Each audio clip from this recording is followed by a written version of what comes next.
Joe Sports Channel proudly present Respect Women 110% t-shirts.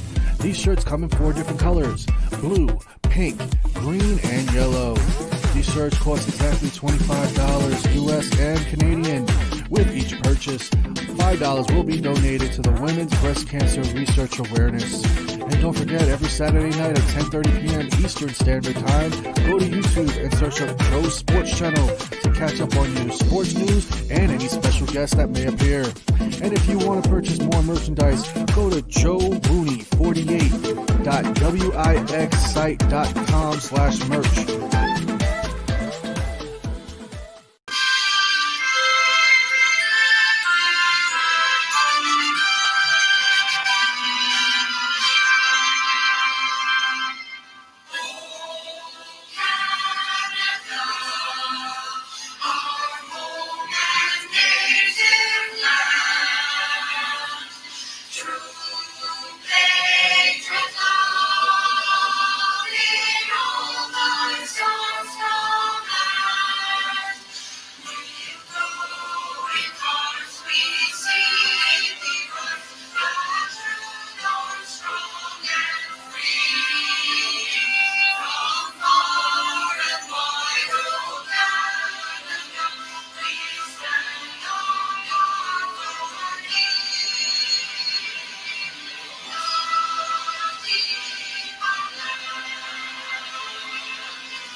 Welcome to Joe Sports Channel.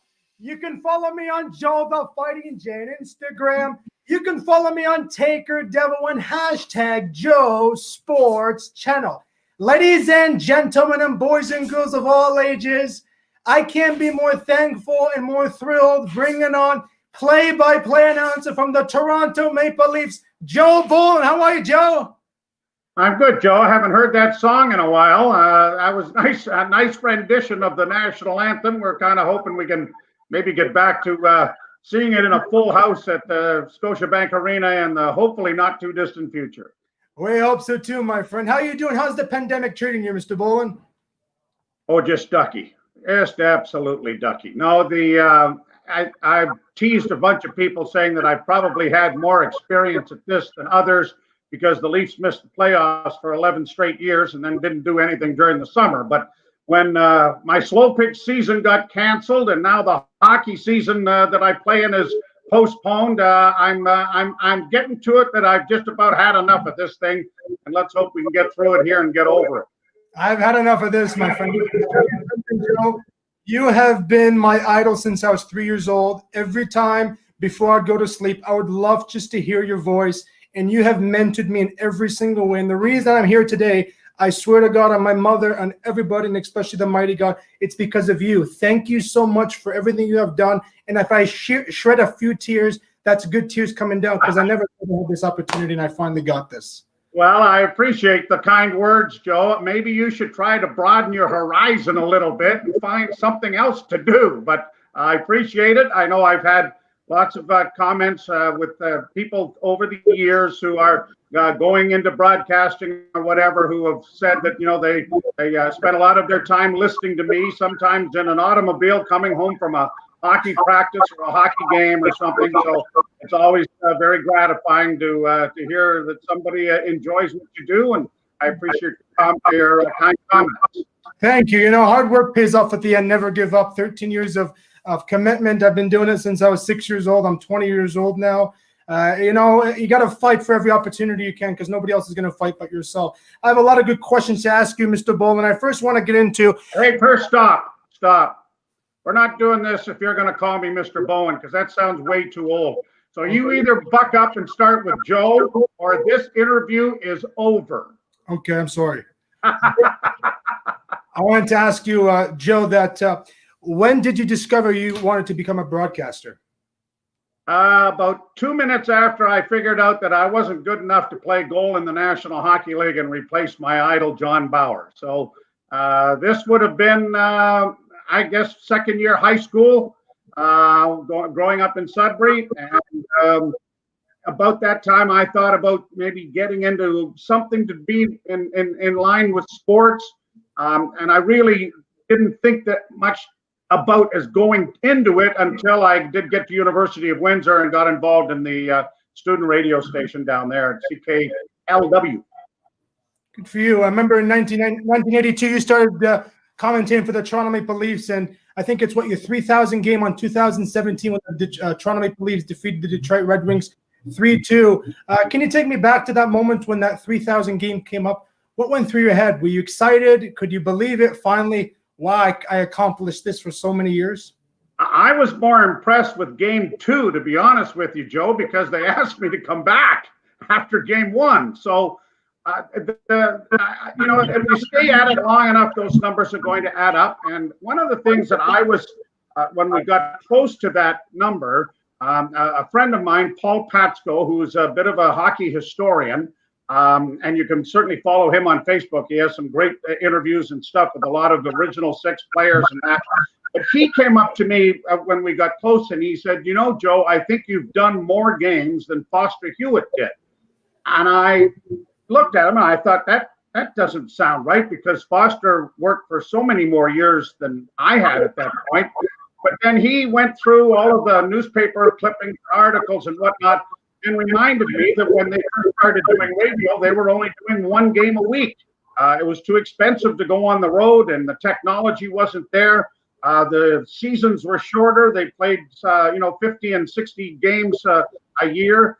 And so when Paul finally got it all tallied up, including playoffs and everything else, he said that Foster couldn't have done more than 2,500 games. So to work in the gondola that is named after him, the Foster Hewitt Memorial Gondola, to be in the same chair as the gentleman who first did play-by-play in the National Hockey League, and to eclipse the number that he did, that meant more to me than just the number 3,000. So I thank Paul Patsko for that information, and it was a special milestone. There's no question about it.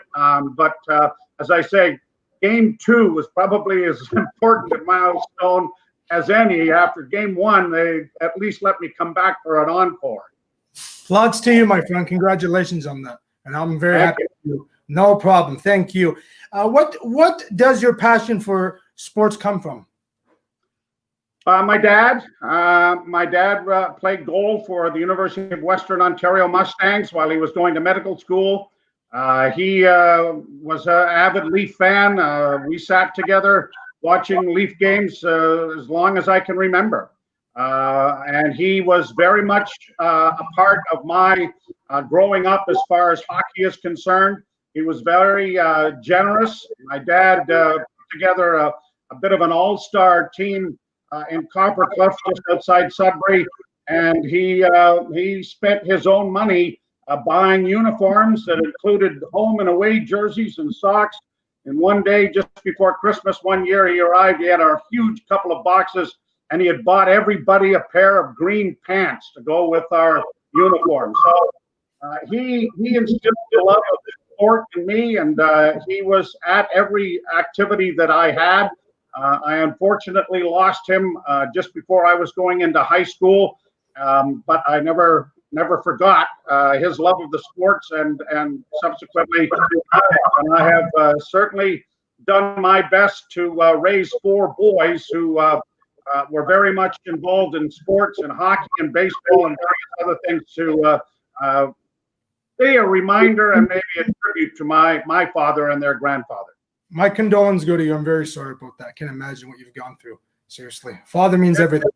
It was a difficult time, and yet, I look back on it and think, I don't know as I would have changed an awful lot of what I was trying to do. He might have pushed me into medical school, but the fact that I can't stand seeing blood, I think I would have failed out miserably.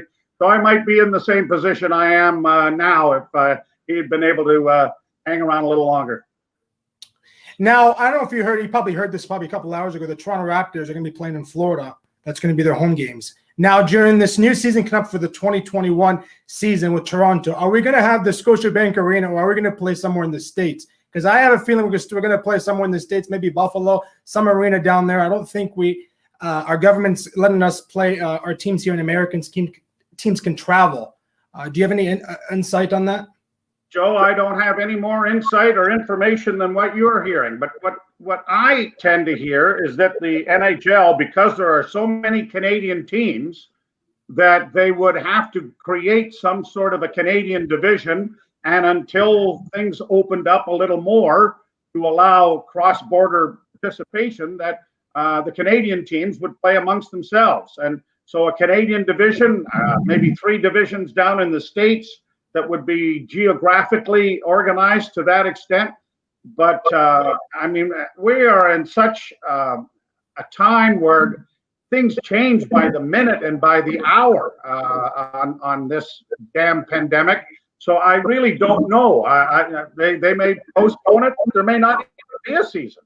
I don't know. But I know that the fact that Major League Baseball and basketball and the National Football League have at least gotten things going and seem to have a handle on this, that I would think that they would at least be able to get the hockey going again. Now, how many people would be involved to be able to go into the rink to start with? That's up to the medical people, and it's a pay grade way above mine to figure it all out. You know what? COVID. I'm gone over COVID. It's tough.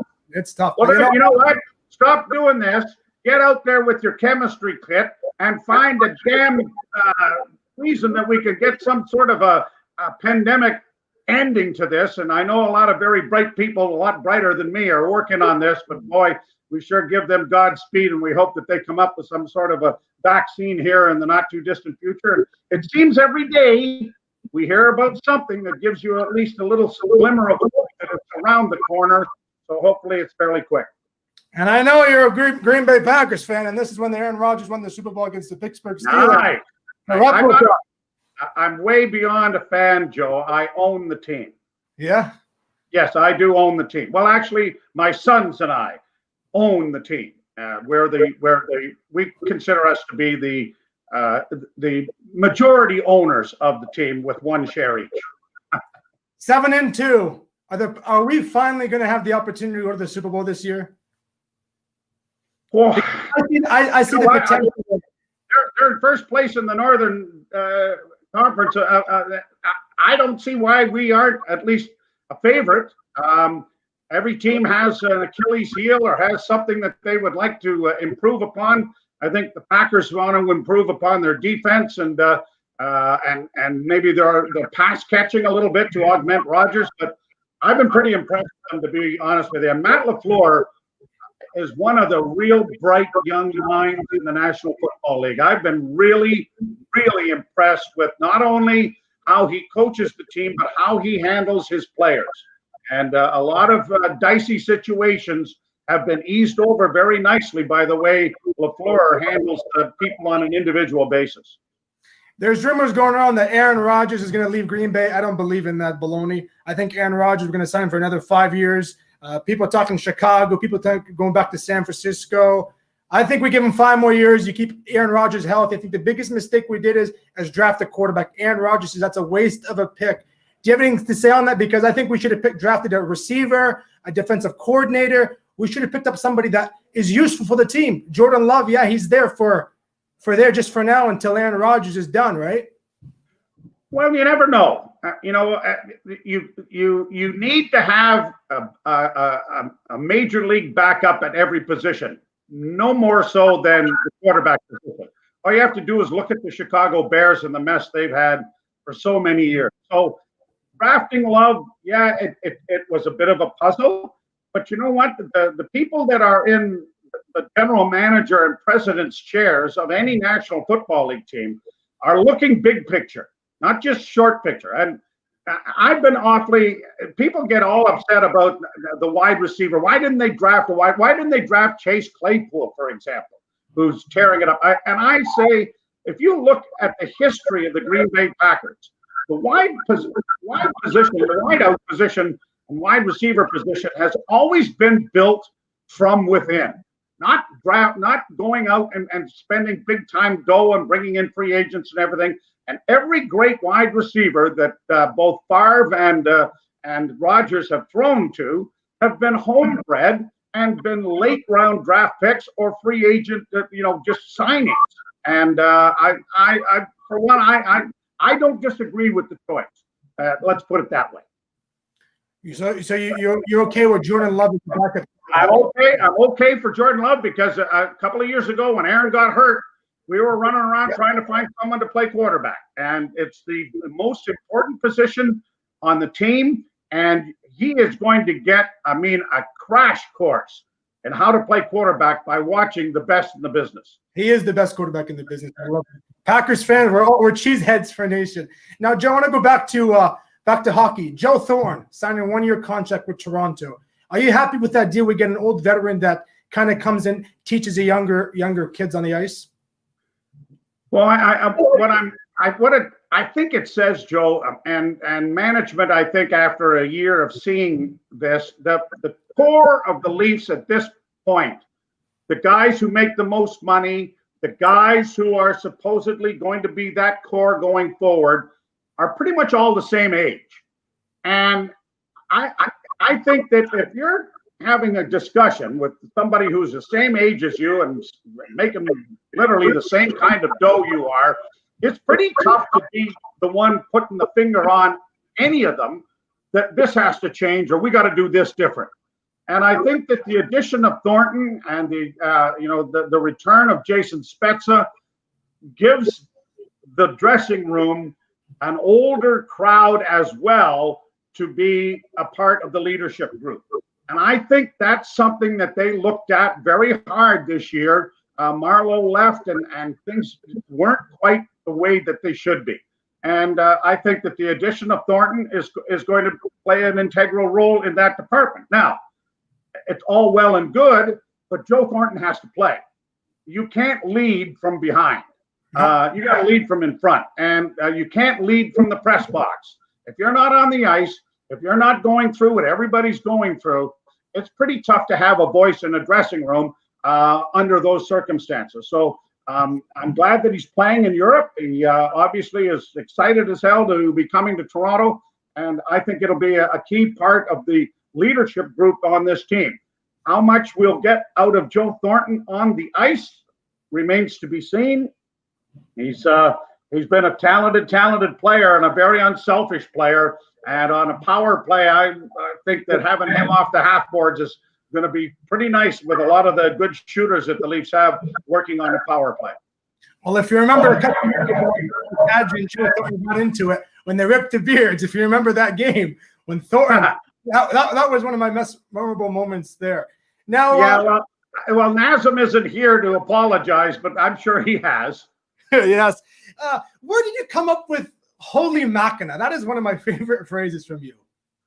Well, I talked about my dad, and my dad is who used to say it while I was sitting on his lap watching games and Leaf games. And since we were both goalies, my dad would blurt out, "Holy Mackinaw, what a great save Johnny made there." And I never thought about it. I never used it while I was doing junior hockey with the Sudbury Wolves or 3 years in the American League in Nova Scotia. And about 5 years into my tenure in Toronto, we were in Chicago, and Felix Potvin made a great save, and I blurted it out.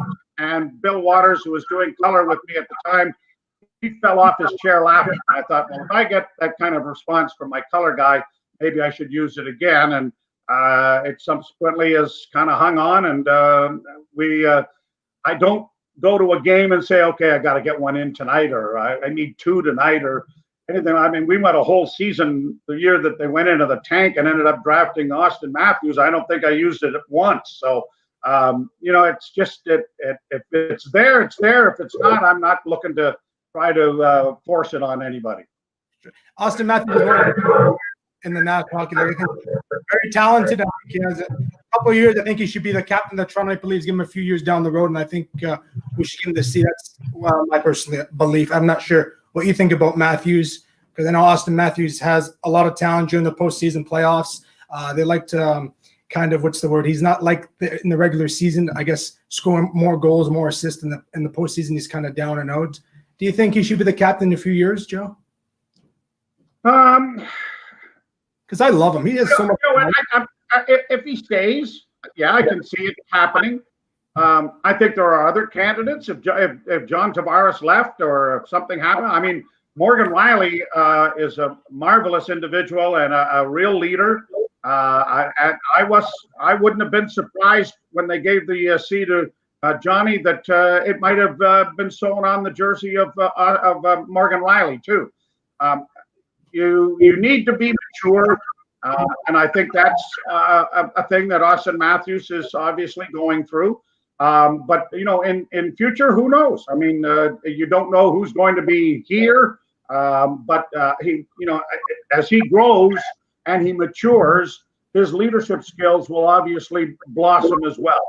And I think at that point, it might be a very easy choice, or maybe it goes the other way and you say, you know what? No, he's not ready to be this.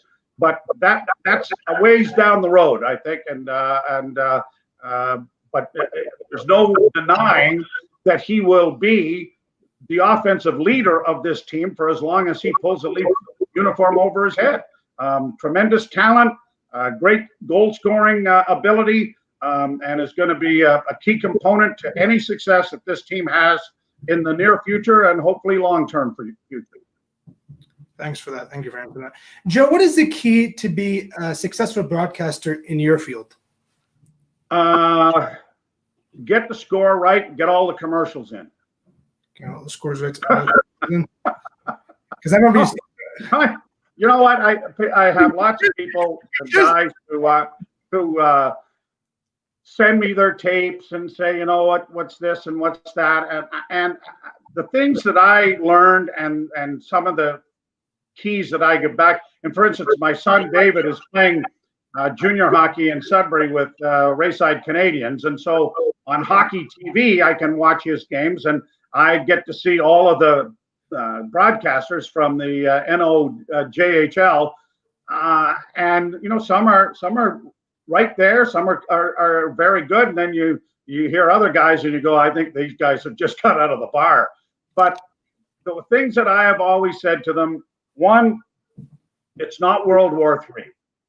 Game 7 of the Stanley Cup final, that might be World War III. And that you're going to be just going nuts. Otherwise, you've got to let the game breathe. It doesn't just go from the opening face-off and then build on a crescendo until you can't get it back. You've got to be able to get your composure back, get the game back, and be excited when there are things that are exciting. But sometimes it's tough to get it back down to a level that you want to be almost in a conversation. 2, make sure you get the score right. That's kind of important too.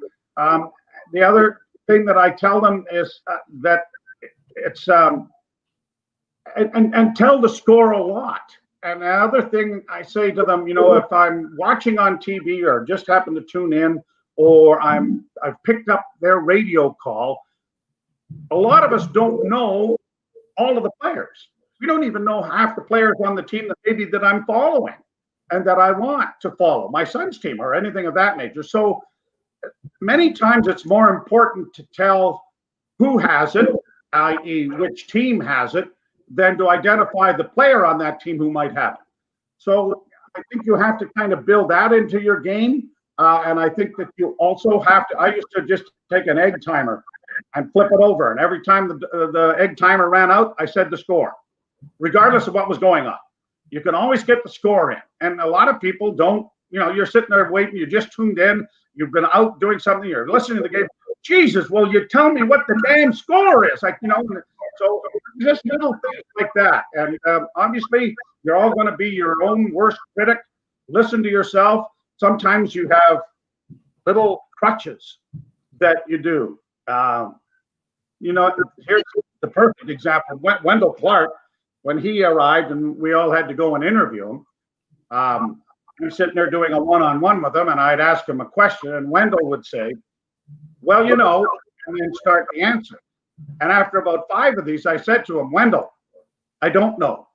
That's why I'm asking you. But his crutch to get his thoughts processed of how he wanted to answer a question had to start with, well, you know, which gave him a couple of seconds to think about it. And I think in broadcasting, sometimes a lot of people have those crutches and you don't realize it unless you listen to yourself and say to yourself, you know what, why am I using that phrase all the time? And then you can be your own worst critic and maybe come up with a simile or something that's a little different, or dead air. There's nothing wrong with a little bit of dead air. And this is what I love about you. Every couple minutes, you say it's 3-2 Toronto, 3-2 Columbus. You know, you're a couple minutes in. Some commentators, it's like 5 minutes in the game, you can't even see the scoreboard and you know what the score is. Like coming home from the gym or coming home from work or coming home from a party, you don't know what the score is. So just go to Joe Bowen and you know what the score is every couple minutes. You try to anyway, and you're right. I mean, there's no bug as they have on TV that shows you the score as soon as you turn the television on. So on radio, you'd better get the score in as much as you can. You know, you got to have a passion and you got to love your job to be where you're at, seriously, because some people go to a job and they like it, but they don't like it. But you got to love your job to do it every single day, and you have to have commitment to yourself. That's why for 13 plus years I've been doing this, because I love it. I have viewers, I have my family supporting me. I'm doing okay for myself. I'm 20 years old. I'm finishing my education. And my next goal is to try to become a professional broadcaster. Yes, I like to learn from people. That's why I bring people like you on, mentoring Joe and telling me where the right directions to go. It's good to have criticism sometimes in life, and it's always good to always fight for every opportunity, you know, if I make sense on that. Yeah, I mean, I've had some real jobs in my tenure. I worked 5,000 feet underground at Inco, hard rock mining. And I really didn't like that very much. I tarred roofs for the Sudbury Board of Education. I didn't really like that job either. But yeah, I mean, you have to pinch yourself a little bit doing what I do, realizing how many people would just love or give their arm or finger to be in the chair that I'm currently holding. And obviously it's a great opportunity. It's a great job. And I certainly don't take it for granted by any stretch of the imagination. Sure. How many more, thinking about you broadcast for many years, how many more years do you think you got at it? I don't know, Joe. I mean, I've thought about that. This COVID stuff and the lockout year made you appreciate what you do more.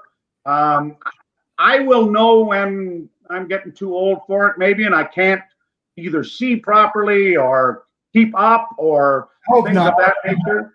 But I've got another 3 years on my contract, and after that we'll see, and we'll make a decision at that time. But I still very much enjoy what I'm doing. I enjoy the people that I work with. The travel is the job, but we'll wait and see how the travel is going to be impacted with all of this COVID. But having said that, once they drop the puck in the games on, there's nothing better on this earth. So I don't know why I would want to give it up if I don't have to. Yeah, keep marching forward. Now, I know you're in a film called Youngblood. I've researched that a couple of days ago. I did not know. Can you talk about that a little bit? Because I don't know much about the Youngblood. You were in the film. Yeah, well, sort of. I listened to you. They were filming it, and as luck would have it, I was in the process of purchasing my first house, and somebody came to me and said they need a play-by-play man for this movie Youngblood. I said, oh, all right. So I went and I auditioned, and they said, oh yeah, perfect, you're the guy. I said, oh, good, great. So then for about a week, 2 weeks, I went. I had to do the morning sports run. I was in the summertime, so I was doing morning sports. And then at night, we would go to a different arena around Toronto, from Ted Reeve Arena to St. Mike's to all over, these small rinks.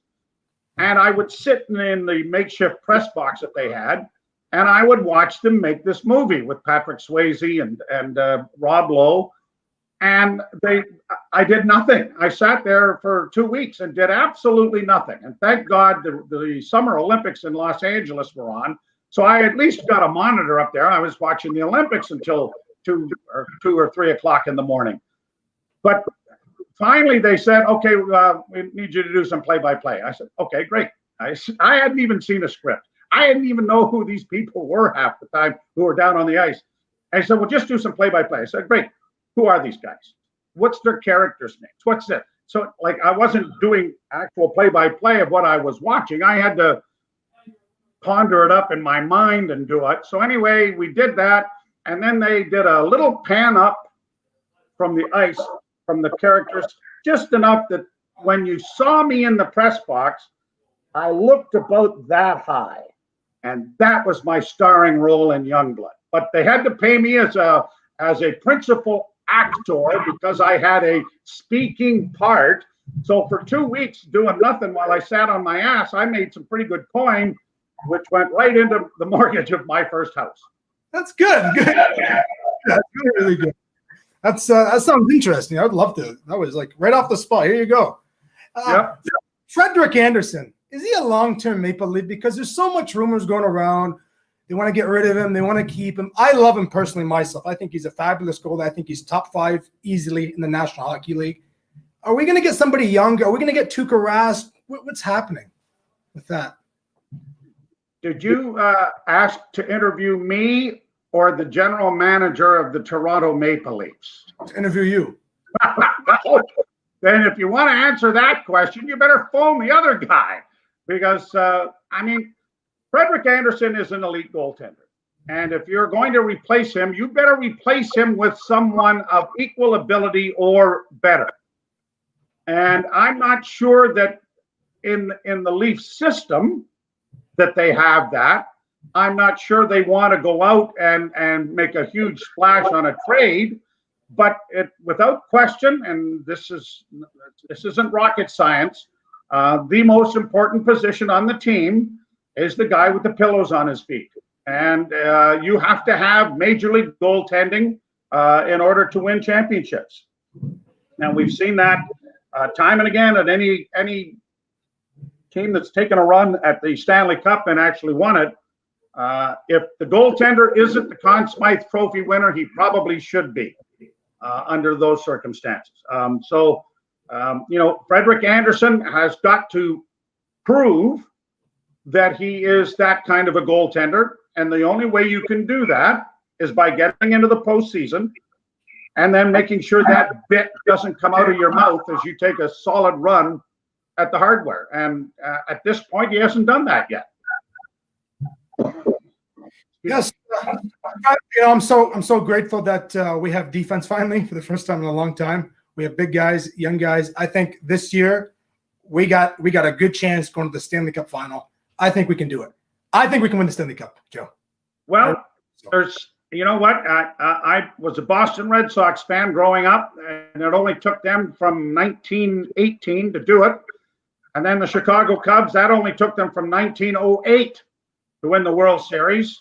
Maybe we should hire Theo Epstein, if nothing else, to either sell programs or just be around the team, because right now I think we are the longest serving sports franchise that has not had the luxury of winning the Stanley Cup or a major trophy. But having said that, that they have put together the nucleus of a very good group, and that nucleus should be around for a while.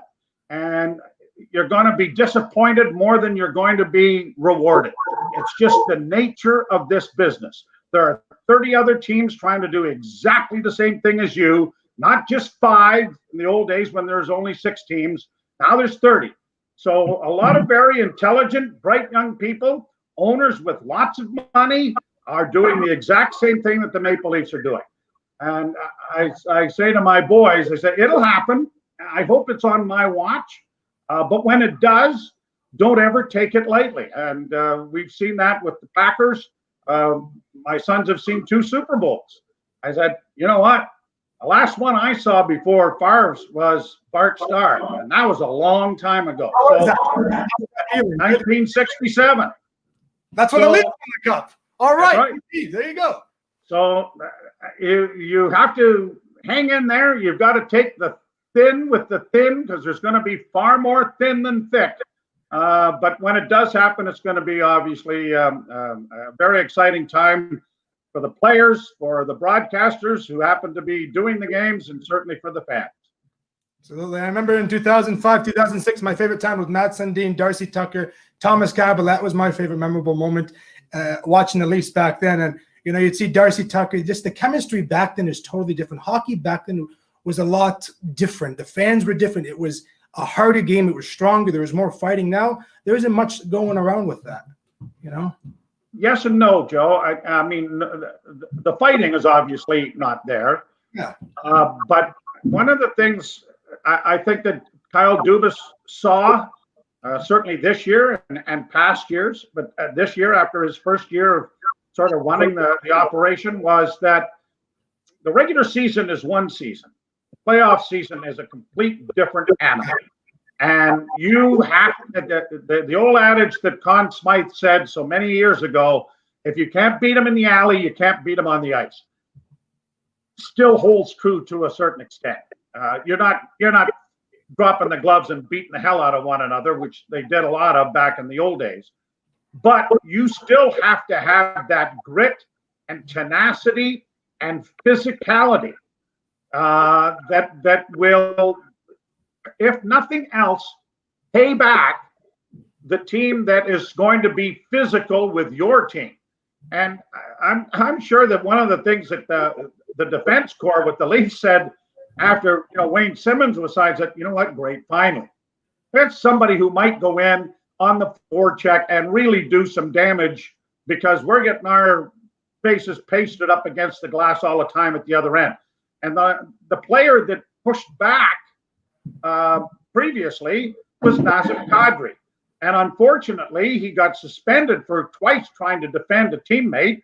And everybody took that we can't have that. We can't have that. Well, guess what? They lost that. And then all of a sudden there was no pushback. And that is a very quick reason for being exited from the playoffs. So I don't know if we're there just yet, but Thornton and Wayne Simmons and the defensemen that they've added will all push back.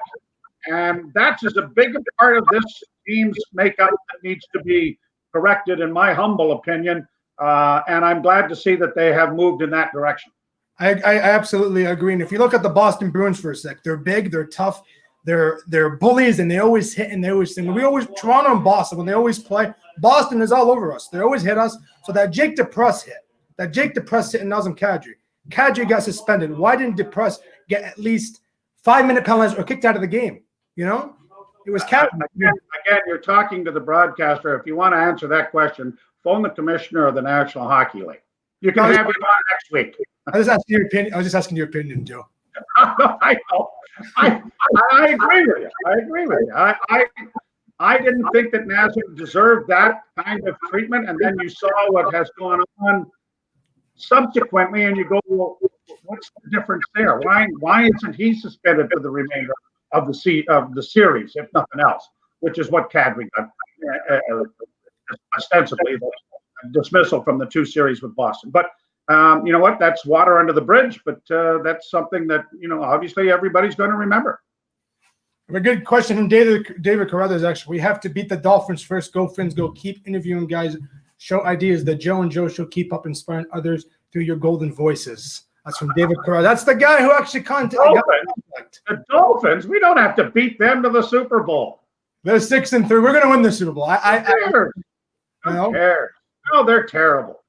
They got Tua in there. The biggest mistake getting rid of Ryan Fitzpatrick. I think Ryan Fitzpatrick was right from Miami, and it was a big spit in the face of Ryan Fitzpatrick. That's like a veteran you're throwing down to the wire, Well, they drafted Tua for a reason. So they're going to make sure he plays. Joe, I really want to thank you, seriously, for everything you have done, mentored me. Hopefully, when everything's back to its normal, I can come to Toronto, go watch a Leafs game. Maybe we can meet up, have a coffee. No, it'd have to have alcohol in it.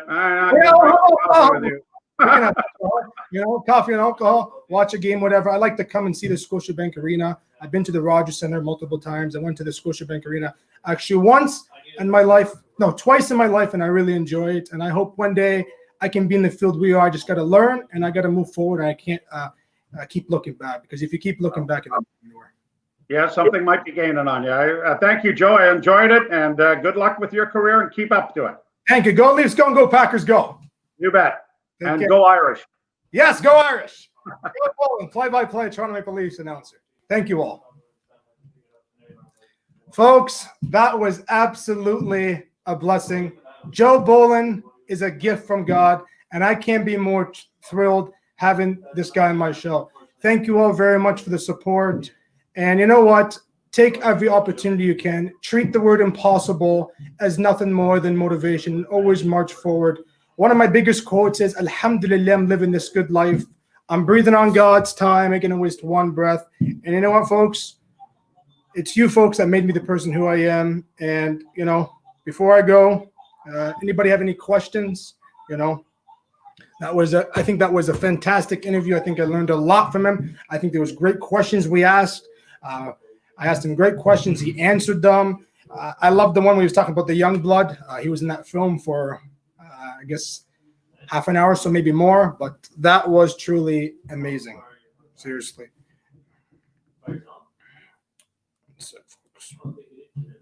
And I like the idea. He says, the old Canada. I brought the old Canada up. Not too many YouTubers do that. So that's another thing that I'm proud of myself. I'm proud of Joe Bowen for saying and all of that. And a lot of great comments. Leaf legend, awesome, have fun, all of those great comments. That's all I can say, folks.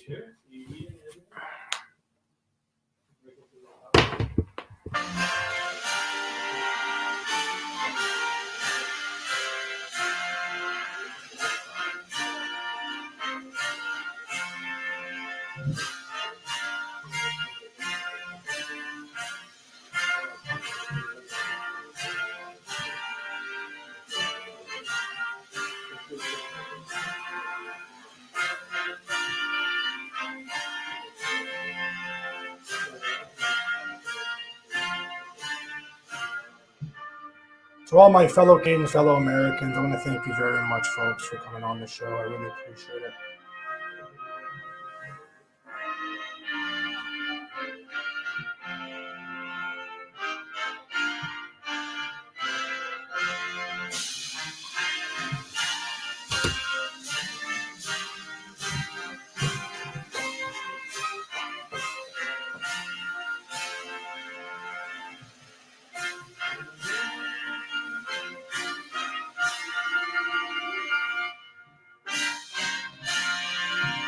Thank you, folks. We shall see you soon.